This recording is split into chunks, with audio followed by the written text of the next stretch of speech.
ধ্যানরত ছিলেন নবী, ধ্যানরত ছিলেন নবী গারে হিরাতে। কুরআন মাজিদ নাজিল হলো জিবরিল দ্বারাতে। ফুরকান হামিদ নাজিল হলো রোজার মাসেতে। জিবরিলের হাতে দুখানা চেপে ধরলেন মরসেন নবীর সিনা। জিবরিলের হাত দুখানা চেপে ধরলেন মর নবীর সিনা। নবীজি বললেন উম্মি আমি, নবীজি বললেন উম্মি আমি জানি না পড়িতে। কুরআন মাজিদ নাজিল হলো জিবরিল দ্বারাতে। ফুরকান হামিদ নাজিল হলো জিবরিল দ্বারাতে। জিবরিল পড়েন সূরা আলাক, নবীজি মরওয়াতই চালা। তাড়াতাড়ি জিবরিলের সাথে, তাড়াতাড়ি জিবরিলের সাথে লাগিলেন পড়িতে। কুরআন মাজিদ নাজিল হলো জিবরিল দ্বারাতে। নবীজি বললেন ও খাদিজা ঠান্ডায় ফাটে মোর কালিজা। নবীজি বললেন ও খাদিজা ঠান্ডায় ফাটে মোর কালিজা। ওড়াও চাদর জান চলে না, ওড়াও চাদর জান চলে না জ্বরের জ্বালাতে। কুরআন মাজিদ নাজিল হলো জিবরিল দ্বারাতে।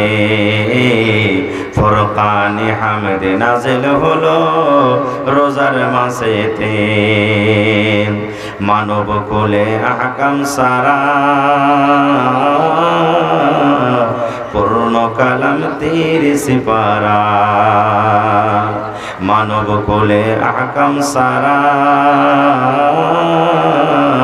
পূর্ণ কালাম 30 পারা। পঠাইলেন বারিক তালা, পঠাইলেন বারিক তালা ধীরে ধীরে এই জগতে। কুরআন মাজিদ নাজিল হলো জিবরিল দ্বারাতে। নারে তাকবীর। আজকে জলসার যোগ্যতম শ্রদ্ধেয় সভাপতি সাহেব, উপস্থিত উলামায়ে কেরাম, সামনে বসে থাকা ইসলাম দরদি দিন দরদি ভাই বাবাজিরা, পর্দানাসীন মায়েরা এবং খালারা, সমস্ত তারিফ ও গুণগান সেই মহান আল্লাহ তাবারাক ওয়া তাআলার জন্য, যেই মহান আল্লাহ তাবারাক ওয়া তাআলা আজকে আমাদেরকে নরম গরম বিছানাকে ত্যাগ করে, আরামের ঘুমের বিছানাকে ত্যাগ করে এই মাদ্রাসার জালসার প্যান্ডালের তলাতে একত্রিত হয়ে বসে কিছু বলার ও শোনার তৌফিক দিয়েছেন। তাই আমরা সে আল্লাহর প্রশংসা করি। অন্তর থেকে মুহাব্বতের সাথে সকলেই পড়েন আলহামদুলিল্লাহ। একটু জোর করে পড়বেন না ভাই? আলহামদুলিল্লাহ। তারপর আমাদের শেষ নবী হযরত মুহাম্মদুর রাসূলুল্লাহ সাল্লাল্লাহু আলাইহি ওয়াসাল্লামের উপর ওয়াগণন দারুদ শরীফ শান্তির ধারা বর্ষিত হোক, আমিন। আল্লাহুম্মা সাল্লি আলাইহি আল্লাহুম্মা বারিক আলাইহি। ভাই মুসলমান, 3 তারিখ থেকে মোটামুটি এক দিন বাদ না তো টানা প্রোগ্রাম চলছে।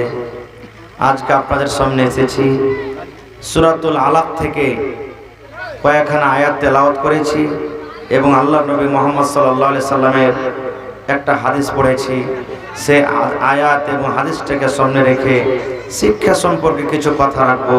আল্লাহর কাছে দোয়া করে রব্বুল আলামিন আমি যা কিছু বলবো যেন সহিহ হাদিস এবং কোরআন থেকে বলতে পারি এবং সাথে সাথে যেন আমরা সকলে আমল করতে পারি, তার জন্য আল্লাহ আমাদেরকে তৌফিক দেন। পড়ুন আল্লাহুম্মা আমিন।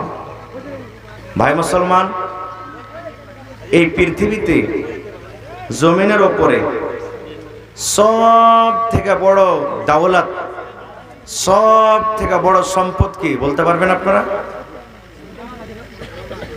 জি, ইবাদত বান্দেগি তো আছি,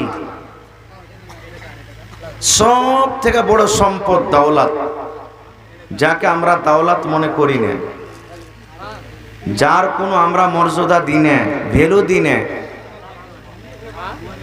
সেটা হলো কি ইলম, ইলমের দাওলাত। সেটা হলো কি, জোরে বলেন? শিক্ষা। শিক্ষা, সেটা হলো ইলম, সব থেকে বড় দাওলাত। আপনাকে একটা উদাহরণ দিই। আপনার বাড়িতে 5টা ছেলে মেয়ে আছে আর 5 বিঘা জমিন আছে আপনার বাড়িতে। আপনি যখন মরে যাবেন